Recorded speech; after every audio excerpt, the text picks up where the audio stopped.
रघु, अब की बार अगर मैं सत्ता में आया तो इस बार किसी को मौका नहीं दूंगा। गांव वालों को ऐसा सबक मिलेगा कि अगली 7 पीढ़ियां भी मेरे खिलाफ नहीं बोल पाएगी। मैं हमेशा आपके साथ हूं। अगर आपके रास्ते में कोई आया तो उसे भगवान भी नहीं बचा पाएगा मालिक। अभी तुम जाओ रघु, कब क्या करना है मैं तुम्हें बता दूंगा। हे भगवान, ये भानु प्रताप इस हद तक जा सकता है, मुझे कभी लगा नहीं था।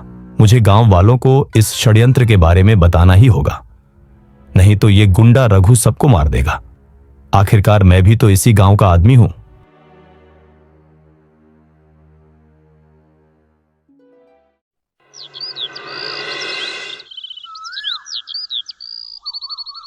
एक समय पहले की बात है। शिवपुर धाम नाम के गांव में भानु प्रताप नाम का एक अमीर जमींदार रहता था। उसकी दौलत का रास्ता इंसानियत से नहीं बल्कि धोखे और जुल्म से होकर गुजरा था। वह भोले भाले गांव वालों को डरा धमकाकर उनकी जमीन कब्जा लेता था। उसका एक गुंडा जिसका नाम रघु था, गांव वाले उससे बहुत डरते थे। मालिक, गांव से रामू आया है, आपसे मिलने की जिद कर रहा है। लगता है कुछ जरूरी काम है आपसे। मिलना क्यों है? उसे जो जमीन के किराए के पैसे भरने हैं उन्हें भरने को बोलो। मुझसे क्या बात करनी है? मैंने भी यही कहा मालिक, पर वो इस बार भी कुछ पैसे कम लेके आया है। मैंने कितनी बार कहा है कि यह सब नहीं चलेगा। ऐसा किया तो उसे गांव में रहने नहीं दिया जाएगा। उसे इसका अंजाम तो पता है। उसे अंदर बुलाओ। अभी बुलाता हूं मालिक।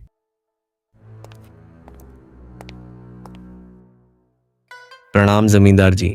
मैंने सुना तू इस बार भी पैसे कम लेकर आया है। जानता नहीं, यह सब मुझे पसंद नहीं है। हर बार बोलना पड़ेगा क्या? मालिक, इस बार की फसल अच्छी नहीं हुई है, मुझे कुछ लाभ भी नहीं हुआ है और ऊपर से मेरी माँ बीमार चल रही है। इस बार मैं आपको 1000 की जगह 500 ही दे पाऊंगा। मालिक, दया करके ये पैसे रख लीजिए। देखो रामू, मैं नहीं जानता कि तू बाकी पैसे कहां से लाएगा, पर तुझे पट्टे का पूरा किराया देना होगा। पिछली बार भी तूने 100 कम दिए थे। मैंने कहा था तू ऐसा करेगा तो तुझे पट्टे पर जमीन नहीं मिलेगी। अब यहां से चले जा और अगले सप्ताह तक पैसे आ जाने चाहिए, नहीं तो इसका अंजाम बुरा होगा। ऐसा मत कहिए मालिक, अगर आप पट्टे पर जमीन नहीं दोगे तो मैं अपने परिवार का पेट कैसे पालूंगा? थोड़ी दया करिए मालिक मुझ पर। ठीक है, इस बार फिर से छोड़ देता हूं, पर बाकी बचे हुए पैसों पर हर महीने 20% ब्याज भरना होगा, समझे? अगले वर्ष तूने भरपाई कर दी तभी तुझे पट्टे पर जमीन मिलेगी, वरना तुझे गांव छोड़कर जाना होगा। समझ गया? अब चला जा। रामू वहां से उदास होकर चला जाता है। मुंशी श्यामलाल, जो कि उसी गांव का था, वह भी जमींदार की बढ़ती हुई लालसा से तंग आ चुका था। मालिक, रामू इस बार बहुत कठिन परिस्थिति में है। उसकी मां कुछ दिनों से बीमार चल रही है, इलाज में बहुत पैसे लग रहे हैं। आप उसके बारे में कुछ सोचिए। इस बार उसका किराया माफ कर देते तो अच्छा होता। अगर मैं यूं ही सब पर दया दिखाता रहूंगा तो मुझे कोई पैसे नहीं देगा। वैसे भी मैं बिना कुछ किए कमा भी पा रहा हूं। सबकी अपनी परेशानियां होती हैं, कष्ट तो सभी के होते हैं। आज इस रामू को छोड़ देता तो गांव के बाकी लोग भी मुझे पैसे देना कम कर देंगे, और मुझे घाटे का सौदा पसंद नहीं श्यामलाल। अब गांव वालों की तरफदारी करना छोड़ दो तुम और अपने काम पर लग जाओ। जाओ। इस तरह से भानु प्रताप उस गांव के गरीब किसानों को सताता और उनका अपमान भी किया करता था। उसकी इसी क्रूरता से सारे लोग उससे परेशान आ चुके थे। रामू घर पहुंचता है। सुनिए जी, क्या कहा जमींदार ने? वीणा, तुम्हें तो जमींदार का पता है, वह कितना दुष्ट आदमी है।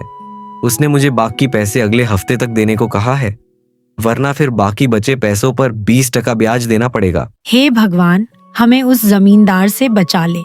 उसका लालच बढ़ता ही जा रहा है, ऐसे में तो हम भूखे मर जाएंगे। तुम चिंता मत करो वीणा, जल्द ही उस पापी को उसके बुरे कर्मों का फल मिल जाएगा।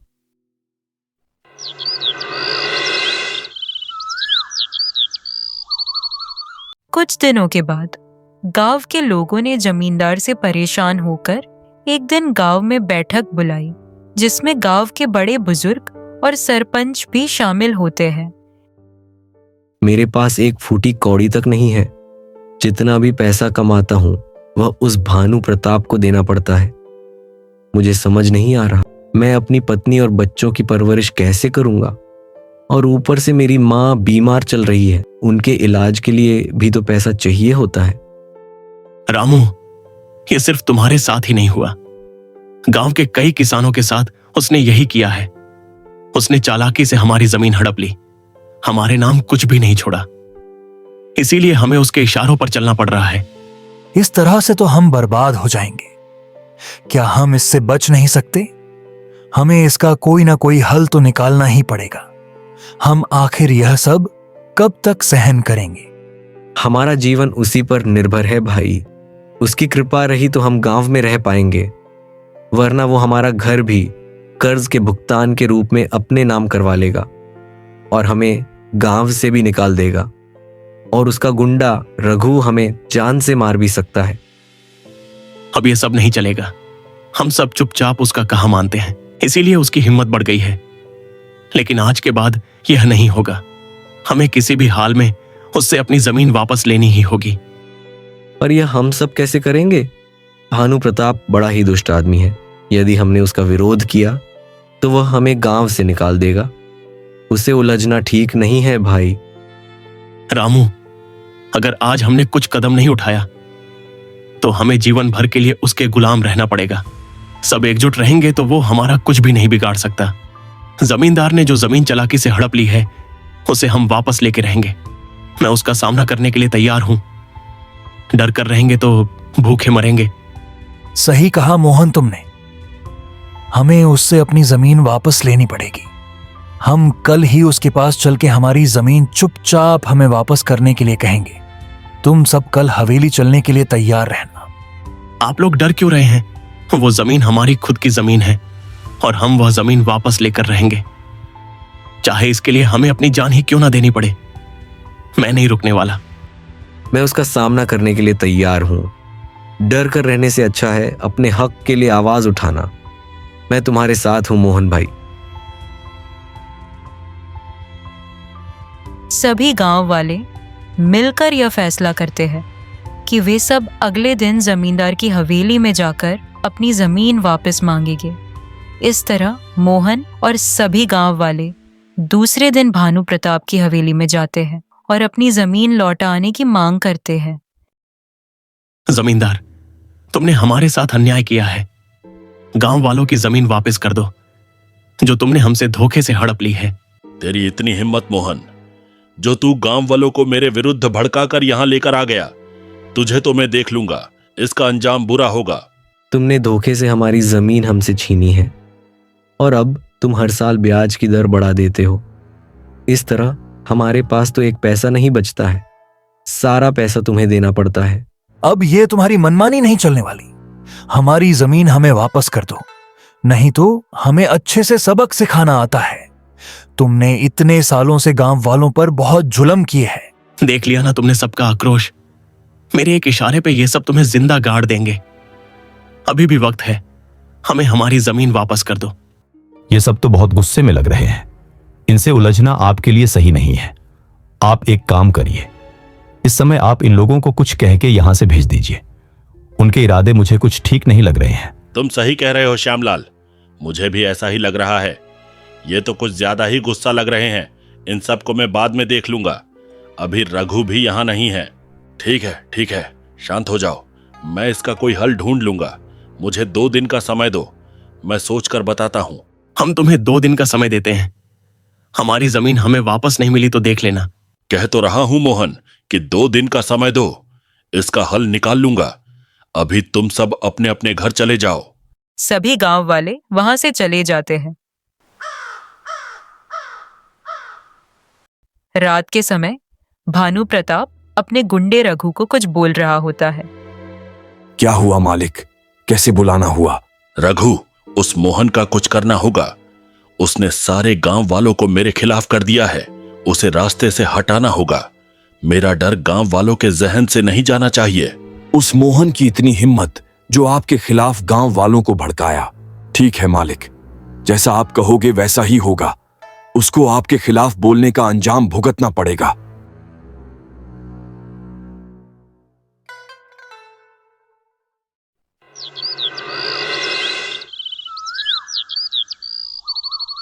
अगले दिन मोहन अपने घर से गायब हो जाता है।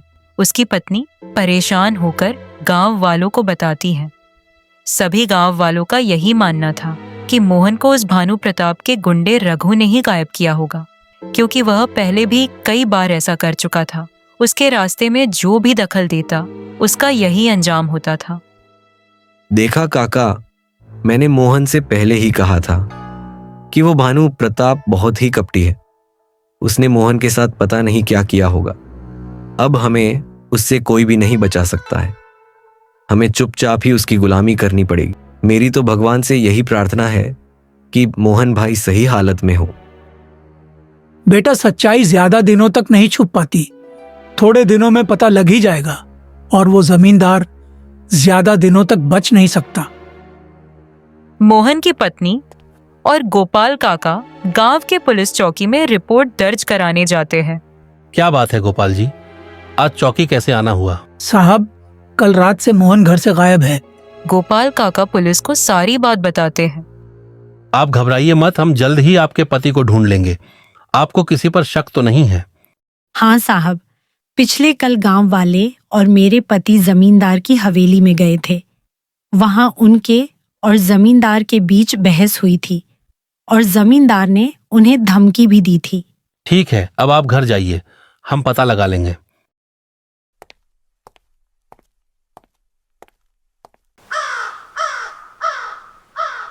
थोड़ी देर बाद पुलिस जमींदार के घर पहुंच जाती है। आइए दरोगा जी, आज हमारे यहाँ कैसे आना हुआ? भानु प्रताप जी, मोहन की पत्नी पुलिस चौकी आई थी तो आपके बारे में बोल रही थी कि आपके और उसके पति के बीच पिछले कल बहस हुई थी और उसका पति कल रात से गायब है। अरे दरोगा साहब, आपको तो पता ही है इन गांव वालों का। ये सब मेरी दौलत से बहुत जलते हैं और मुझे ऐसे ही बदनाम कर रहे हैं। भला मैं क्यों मोहन को गायब करूंगा? वो कहीं गया होगा, 1-2 दिन में आ जाएगा। भानु प्रताप जी, मोहन की पत्नी ने यह भी बोला है कि आपने उसके पति को धमकी भी दी थी। नहीं नहीं दरोगा जी, वो तो गुस्से में निकल गई थी। अब जो बोला है उसे कर थोड़ी दूंगा। आप मुझ पर बेवजह का शक कर रहे हो। ठीक है भानु प्रताप जी, हम चलते हैं। अगर आपको कुछ पता चलता है तो हमें जरूर बताइएगा। दरोगा साहब, आप क्यों परेशान होते हो? अगर मुझे कुछ पता चलता है तो मैं आपको बता दूंगा। कोई ठोस सबूत ना होने के कारण पुलिस भी भानु प्रताप का कुछ नहीं कर पाती है।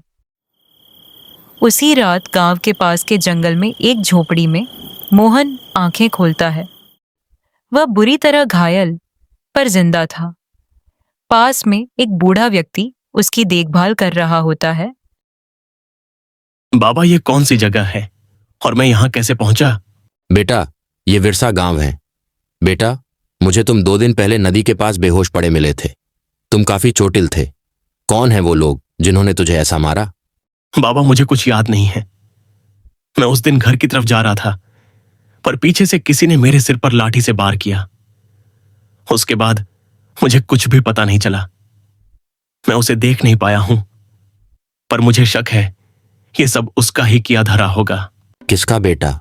मोहन सारी बातें उस बाबा को बताता है।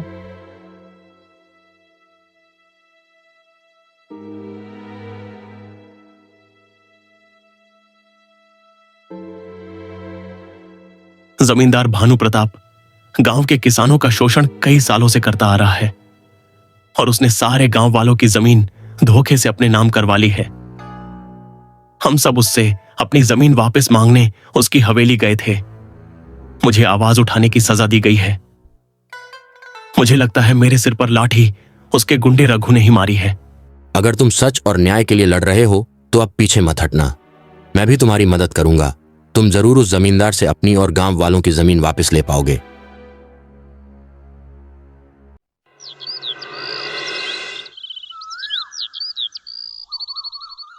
अगले दिन मोहन और बूढ़ा व्यक्ति मोहन के घर लौट आते हैं। कहाँ चले गए थे आप? 2 दिन से घर भी नहीं आए। और ये आपके चेहरे पर चोट कैसे लगी है? शोभा, मैं शहर से आते समय रास्ते में बेहोश होकर गिर गया था और मुझे कुछ याद नहीं है। इन बूढ़े बाबा ने मेरी जान बचाई है। धन्यवाद बाबा जी, आपने मेरे सुहाग की रक्षा की। मैं आपका यह उपकार कभी नहीं भूलूंगी। कोई बात नहीं बेटी, मैंने तो बस मानवता का धर्म निभाया है जो सभी धर्मों में बड़ा है। उसके बाद बूढ़ा व्यक्ति और मोहन गोपाल काका के पास जाते हैं। मोहन बेटा, तुम कहाँ चले गए थे? मैं तो डर गया था, कहीं जमींदार के गुंडे ने तो कुछ कर ना दिया हो। ये तुम्हारे चेहरे पर जख्म कैसे हुए? और ये बुजुर्ग व्यक्ति कौन है? मोहन सारी घटना गोपाल काका को बताता है। उसके बाद तीनों मिलकर गांव के चौपाल की तरफ चले जाते हैं। वहीं दूसरी तरफ जमींदार की हवेली में। रघु, मैं क्या सुन रहा हूं? वो मोहन वापस आ गया। तुमने उसे अच्छे से सबक तो सिखाया था ना? वो जिंदा कैसे बच गया? हाँ मालिक, मैंने तो उसके सिर पर डंडे से वार किया था और उसे नदी में फेंक आया था। पता नहीं वो कैसे बच गया, पर अब वो आपके खिलाफ बोलने की हिम्मत नहीं करेगा। आप निश्चिंत रहो मालिक। अच्छा ठीक है, तुम जाओ। जब तक मैं कुछ करने को नहीं बोलता तब तक कुछ नहीं करना है रघु, समझे? ठीक है मालिक, मैं चलता हूं। मेरी जरूरत पड़े तो बुलाना।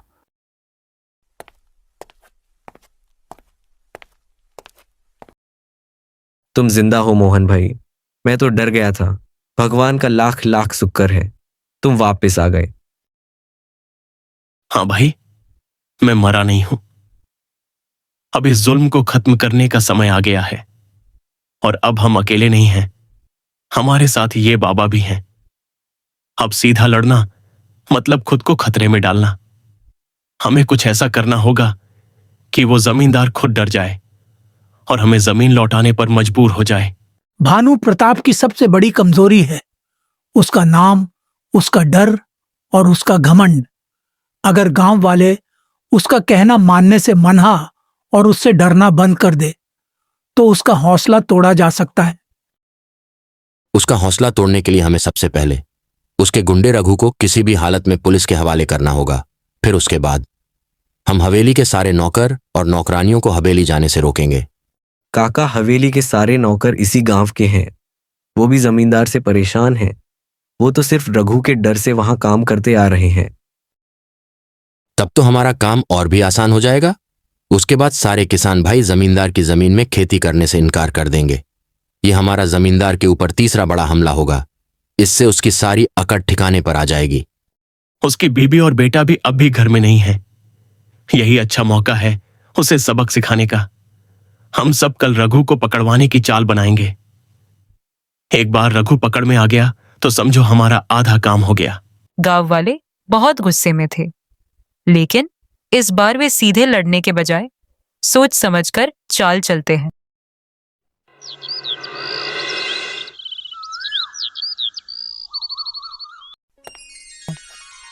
अगले दिन मुंशी श्यामलाल गांव वालों के लिए सूचना लाता है।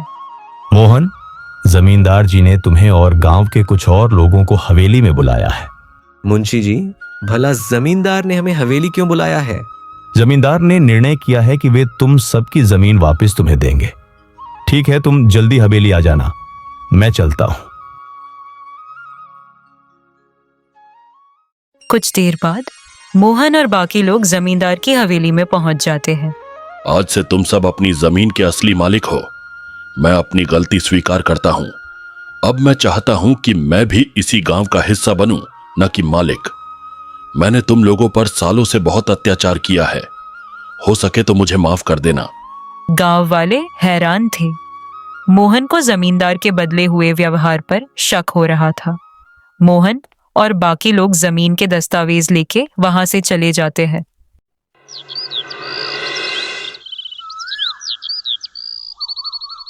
दो दिनों के बाद रघु हवेली में आता है। मालिक, मैं क्या सुन रहा हूं? आपने गांव वालों की जमीन वापस कर दी और उनसे माफी भी मांगी है। हाँ रघु, मैंने उनको जमीन के दस्तावेज भी दे दिए और उनसे माफी भी मांगी है, पर इसके पीछे मेरी बहुत बड़ी चाल है। ये कैसी चाल हुई मालिक? आपने सारी जमीन वापस कर दी। मुझे तो कुछ समझ नहीं आ रहा है। आप मुझे साफ साफ बताओ। रघु, कुछ ही दिनों में विधायक के चुनाव आने वाले हैं और मुझे इस बार वो चुनाव किसी भी हालात में जीतना है। तुम्हें तो पता है मैं पिछली बार कितने कम अंतर से हारा था। हाँ मालिक, मुझे याद है, सिर्फ 1000 वोट कम पड़े थे आपको। हाँ, तो मैं चाहता हूं ये गांव वाले इस बार मुझे चुनाव जिताएं। और हाँ, जो जमीन के दस्तावेज मैंने उनको दिए हैं वो वैसे भी नकली है। बेचारे गांव के बोले भाले लोग मेरी चालाकी को भला कैसे समझ पाते। मालिक, आप तो बहुत चालाक निकले। इस षड्यंत्र को मैं नहीं समझ पाया, तो वो क्या ही समझेंगे। अब आगे का क्या सोचा है मालिक आपने? रघु, अब की बार अगर मैं सत्ता में आया तो इस बार किसी को मौका नहीं दूंगा। गांव वालों को ऐसा सबक मिलेगा कि अगली 7 पीढ़ियां भी मेरे खिलाफ नहीं बोल पाएगी। मैं हमेशा आपके साथ हूं। अगर आपके रास्ते में कोई आया तो उसे भगवान भी नहीं बचा पाएगा मालिक। अभी तुम जाओ रघु, कब क्या करना है मैं तुम्हें बता दूंगा। हे भगवान, ये भानु प्रताप इस हद तक जा सकता है, मुझे कभी लगा नहीं था। मुझे गांव वालों को इस षड्यंत्र के बारे में बताना ही होगा, नहीं तो ये गुंडा रघु सबको मार देगा। आखिरकार मैं भी तो इसी गांव का आदमी हूं।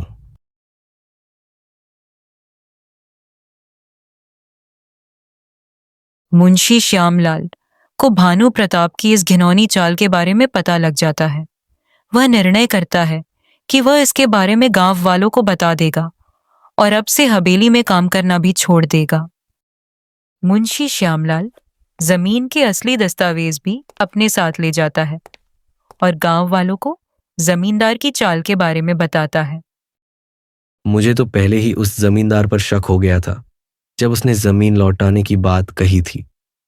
श्यामलाल काका, आपका बहुत बहुत धन्यवाद, जो आपने हमें सब सच बता दिया। बेटा, मैं भी तो इसी गांव का हूं। मैं तुम्हारे साथ ऐसा घिनौना षड्यंत्र नहीं होने दे सकता था। अगर मुझे पहले ही पता लग जाता तो मैं तुम्हें उस दिन ही बता देता जिस दिन जमींदार ने तुम्हें नकली दस्तावेज दिए थे। इस बार गांव वालों ने फैसला लिया कि अब भानु प्रताप इस गांव में नहीं रहेगा। उसके ऊपर जमीन धोखाधड़ी का केस दर्ज करवाया जाता है और उसे हमेशा के लिए गांव से बाहर कर दिया जाता है। और इस तरह जमींदार भानु प्रताप का आतंक गांव से खत्म होता है। सभी गांव वाले बहुत खुश होते हैं